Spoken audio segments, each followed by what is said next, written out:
देखिए 2023 में जेपीएससी ने जो मेंस का एग्ज़ाम लिया था और वहाँ पेपर 2 के रूप में जिन्होंने नागपुरी भाषा रखा था, तो देखिए नागपुरी में किस तरह के प्रश्न पूछे गए थे। यदि आपने सिलेबस को देखा होगा तो सिलेबस 2 मुख्य हिस्सों में बँटा हुआ है। खंड 1 का खंड 2। खंड 1 में आपको भाषा और साहित्य पढ़ने के लिए कहा गया है और खंड 2 में आपको बोला है साहित्यकार पढ़ लो, साहित्य पढ़ लो और नागपुरी साहित्य पर दूसरे साहित्यों का क्या प्रभाव पड़ा वो पढ़ लो। उसके अलावा निबंध भी शामिल हो जाता है, फिर संक्षेपण, अनुवाद और अनुच्छेद पर आधारित प्रश्न।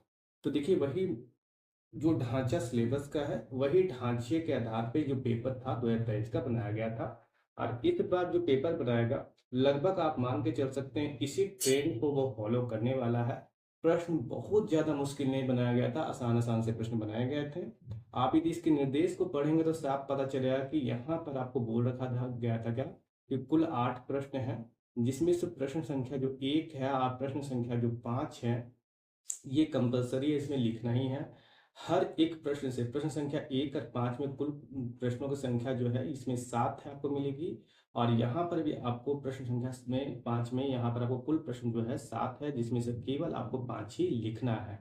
प्रश्न देखेंगे, प्रश्न क्या पूछा गया तो सबसे पहला प्रश्न देखिए व्याकरण से जुड़ा हुआ शुरुआत का प्रश्न पूछा गया। नागपुरी भाषा की विशेषता के ऊपर चर्चा करने के लिए बोला। फिर उसके अलावा नागपुरी में कारक का भेद के उदाहरण से लिखने बोला। उसके अलावा संज्ञा के बारे में पूछा। उसके अलावा देखिए नागपुरी लोकगीत की विशेषता बताने के लिए बोला और एक ठो गीत के बारे में लिखने के लिए कहा। फिर उसके अलावा नागपुरी का जो फगुआ राग है उसके बारे में लिखने के लिए बोला। और उसके बाद लोकगीतों से लोकगीतों में जो प्रकृति का जो चित्रण है उस पर चर्चा करने के लिए कहा।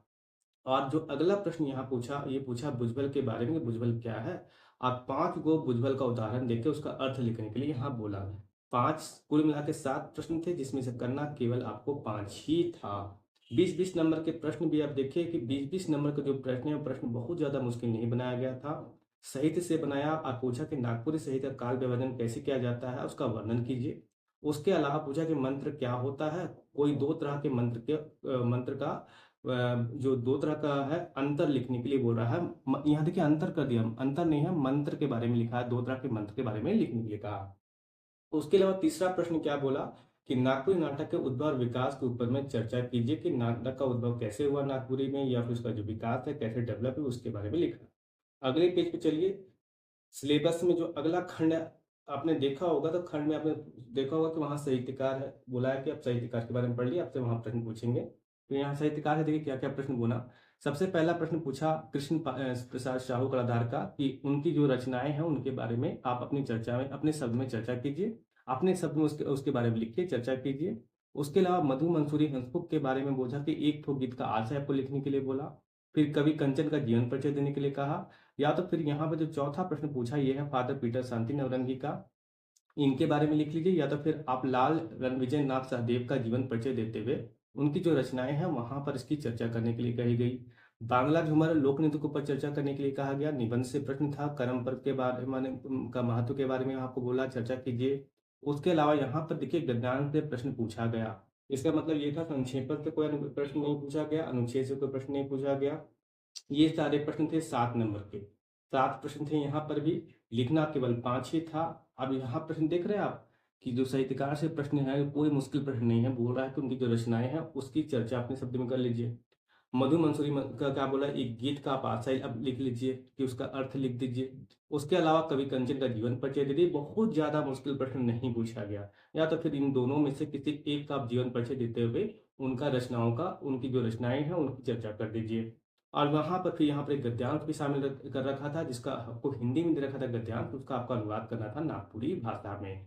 उसके अलावा 20-20 प्रश्न देख पा रहे हैं यहाँ पर, यहाँ शारदा प्रसाद शर्मा का जीवन के बारे में परिचय देते हुए उसकी जो रचनाएं थी उसका वर्णन करने के लिए कहा गया। गिरधारी गंझू के का जीवन परिचय देते हुए उनकी रचना का भी चर्चा करने के लिए कहा गया। फिर सोहराय कला या तो फिर पारंपरिक वाद्य यंत्र बांसुरी मादल ढोल नगेड़ा नगेड़ा इनमें से क्या बोला, इन दोनों में से किसी एक पर निबंध लिखिए। सारे 20-20 नंबर के प्रश्न थे। और प्रश्न पूछने का ढांचा समझ रहे हैं? कुल मिला के 6 प्रश्न है, कुल मिला के 8 प्रश्न है। वापस आते हैं पेज पे। निर्देश को आप यदि पढ़ेंगे तो यहाँ पता चलेगा आपको कि कुल मिला के जो प्रश्न है वो प्रश्न है आपके 8, 1 से लेकर के 8 यहाँ देख सकते हैं। कुल प्रश्न 8 है, लिखना केवल 6 ही है। वापस आते हैं, जिसमें से 1 और 5, प्रश्न संख्या 1 जो है अब 5 जो है अनिवार्य रूप से लिखना है। बाद बाकी जो 6 प्रश्न बच जाते हैं जो 20-20 नंबर के हैं, उसमें से केवल आपको 4 ही लिखने हैं। और यहाँ पर कहा गया है कि हर एक खंड से आपको कम से कम 1 का उत्तर देना है। अधिकतम के बारे में ये नहीं, कुछ नहीं कहा है। आप चाहें तो खंड 1 से ही तीनों प्रश्न का उत्तर लिख सकते हैं, लेकिन फिर खंड 1 में आपको खंड 2 में आपको 1 प्रश्न का उत्तर कम से कम लिखना ही होगा। मतलब जो भी कॉम्बिनेशन आप चुनना चाहें चुन सकते हैं, 2 यहाँ लिख सकते हैं, 2 यहाँ लिख सकते हैं, 2 2 यहाँ लिख लिया, 2 यहाँ लिख लिया, या तो फिर आप तीनों यहाँ से लिख सकते हैं और फिर आपको यहाँ पर 1 लिखना ही होगा। तो ज़्यादा मुश्किल प्रश्न नहीं पूछा गया, जैसा ढांचा सिलेबस का था वैसे ही ढांचा साफ साफ दिखता है पेपर बनाने के समय में किया गया। व्याकरण से प्रश्न पूछा गया एकदम साधारण साधारण कि सीधा पूछा कि नागपुरी भाषा की विशेषता बता दीजिए, उसकी चर्चा कर दीजिए। उसके बारे में बात कारक के बारे में पूछ लिया, फिर उसका बाद बोला संज्ञा की परिभाषा दे दीजिए और उसके भेद के बारे में बता दिए। तो बहुत सिंपल सिंपल प्रश्न पूछा। लोकगीतों के बारे में भी बहुत साधारण साधारण प्रश्न पूछा।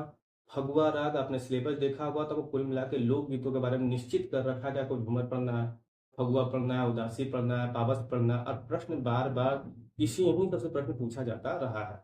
तो कुछ मत कीजिए, सिलेबस को एक बार देखिए, उसी के आधार पर तैयारी करना शुरू कीजिए। और यदि व्याकरण पढ़ रहे हैं तो व्याकरण वाले हिस्से में आप शुरू कर सकते हैं सीधा संज्ञा वगैरह से, लेकिन फाउंडेशन में क्योंकि आपको लिखना है तो ध्वनि वगैरह पढ़िए, इसका उद्भव जानिए, विकास जानिए, क्योंकि उद्भव विकास से 20 नंबर के प्रश्न की संभावना बढ़ जाती है कि वहां से 20 नंबर के प्रश्न पूछ लिए जाए। कुछ नहीं करना है।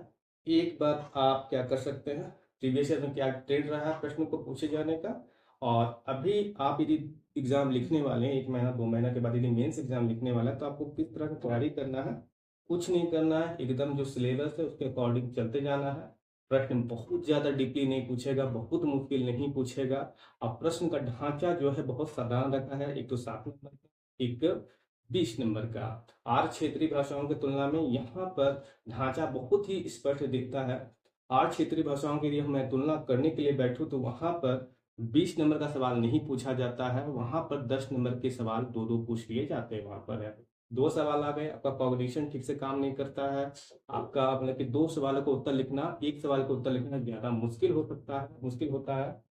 उसके अलावा आप देखेंगे क्षेत्रीय भाषाओं में जो प्रीवियस के क्वेश्चन पूछे गए हैं, खंड 1 का सिलेबस और खंड 2 का जो सिलेबस बना रखा है खंड 1 और 2 में, आप देखेंगे जो प्रश्न ओवरलैप होता हुआ दिखेगा कि शिष्ट साहित्य का प्रश्न आपको यहाँ पर खंड 2 में साहित्यकार और साहित्य से ज्यादा यहाँ पर घुसा कर प्रश्न पूछ ले रहा है। ऐसी समस्या यहाँ पर नागपुरी में आपको साफ साफ नहीं दिखती है, बहुत ही ज्यादा आसान तरह का प्रश्न यहाँ पर पूछा जाता है। ठीक है, तो बस कुछ मत कीजिए, सिलेबस उठाइए, तैयारी करना शुरू कीजिए, उद्भव से शुरू कीजिए, भाषा समझिए, कोई समस्या नहीं है, आसान आसान प्रश्न है। साहित्य को समझिए, पहले लोक साहित्य समझिए, और जो लोकगीत सबसे ज्यादा इंपॉर्टेंट आपके लिए हो जाएंगे उन लोकगीतों को नोट कीजिए, झूमर पढ़ लीजिए, भगवा पढ़िए, उदासी पढ़िए, पावस पढ़िए, उसके अलावा कुछ मत कीजिए। शिष्ट साहित्य में काल विभाजन पढ़िए, कहानी नाटक का उद्भव पढ़िए, उपन्यास का निबंध वगैरह कहीं ज्ञानी कर सकता नहीं है। साहित्यकारों में शुरुआत के साहित्यकारों को पढ़ लीजिए, हनुमान सिंह को पढ़ लीजिए, सोबरन राय, महंत घासीराम, कवि कंचन को पढ़िए, उनका जीवन के बारे में पढ़िए, उनकी रचनाओं के बारे में पढ़िए। आशय लिखने के लिए बोलिए तो उनके गीतों को एक ठोक गीत को ध्यान में रखिए और उसका आशय लिख दीजिए। भाव लिखने के लिए बोला गया तो भाव लिख दीजिए।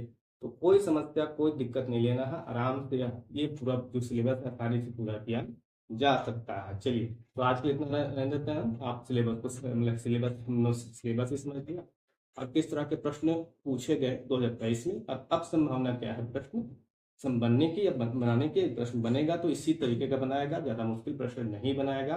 कितनी गहराई जानी है इस बात को आप समझ गए हैं ना, कि बहुत ज्यादा सरफेस लेवल पर जानकारी के आधार पर भी आप आंसर राइटिंग कर सकते हैं। चलिए, तो आज के इतना रहने देते हैं।